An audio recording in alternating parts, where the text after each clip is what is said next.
And hello, YouTube, and welcome back to another episode of the Zone TV Movie Entertainment with me, your host, Jonathan. Once again, bringing you my thoughts and review for last night's episode, Arrow Season 6, Episode 18. Right off the back, I gotta say, love this episode because just the beginning of this episode gave me goosebumps. I mean, we got to see literally just the symbol of Arrow. Nobody else. Because that's how it's supposed to be. I've been screaming at the top of my lungs. He don't need partners, okay? If he's gonna team up with anybody, he should team up with Barry and his team once in a blue moon when they have to fight big psychotic aliens. I get that. For his city, he don't need Wild Dog. He can use Black Canary once in a while. He doesn't need Diggle, even though I love Diggle. He doesn't need any of those other clowns, except Felicity. He needs Felicity. That's the only thing he needs in his life. It's her. Everybody else can go away, disappear, shoo, bye-bye. It was great just having that moment. And then, of course, this episode basically starts with him getting ready to be impeached because of the whole DS thing. And then what happens to Oliver? He gets gassed. He gets juiced with vertigo and makes him all crazy and loopy. But do you think it really made him crazy? Or do you think it just made him open his eyes more to see the truth? Because let's face it, if you are a fan of this show and you watched it from season 1 all the way to now, you know that this guy's got some demons that he still struggles with. You know, he put aside that he got the whole story arc of the island is over. Yeah, he may be done with that, but the stuff that happened in the island and beyond that sticks with him for life. It will always be behind him, whisper in his ear. Well, like how he supposedly failed his mission that he was supposed to be doing in the first place. You know, he did that, but he will always have issues with it, you know, and that's what I liked about this episode. Because it showed Oliver's most vulnerable moments. I mean, not only is he a family man now, but he's also a hero. But he still struggles with the fact that he has some demons in his closet that he still needs to kind of clear out. But, man, I mean, he got visions of everybody in his life coming back to him. He had, not Tommy though, but still more like, you know, Prometheus. He got to see Wild Dog in the hospital, like how he's feeling kind of guilty about that, and he really shouldn't.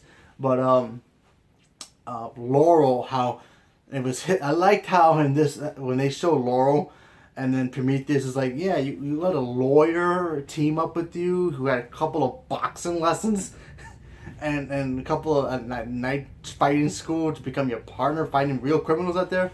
That was a cool line because there's a lot of people out there. I still like that character. There are a lot of people out there like, wait, how did she become a fighter again? Like after 2 boxing lessons? That was pretty funny. But yeah, you know, blaming himself for everything that's happened in his life. You know, the whole thing with John, you know, getting him involved in the first place, getting Felicity involved in the first place, you know, having his son now, how he's supposed to keep lying to him about being the vigilante or even Green Arrow at this point. You know, he still has to deal with that part. And then seeing himself as the Hood, whew, that was cool. That's like looking at his complete opposite. Remember, there's 2 sides of a coin, right? One side, he's the Green Arrow, thinking he's doing the right thing. But yet on the other side, he still has that demon inside him, which is the Hood, who would do anything to save the city, regardless of what it is. Regardless of there's consequences, he don't care. You know, if the original Oliver was in this episode period, he would have killed Diaz like that. He would have just snapped his neck, wouldn't even care. Would have killed all those cops. He would not care. But of course, Oliver has that one conscience in his back that tells him, no, I shouldn't be doing this. And then, of course, he has Felicity as well. That's also that ultimate trigger that will always get him to come back into sanity.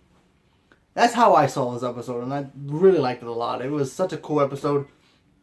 I thought it was great. I mean, there was a moment I really thought he was really getting kicked out by Felicity, but it was really the vertigo doing that to him. That was kind of cool. But yeah, man, Oliver has some demons, and he's gotta pull it together and hopefully get back on track. And now hopefully he can realize that he may need his team. But even though I don't think he does, but whatever. If he gets the team back, fine, whatever. As long as he gets Diggle and Felicity back in what they're supposed to be doing. I mean, she's gonna be doing the mommy thing now, but that's cool.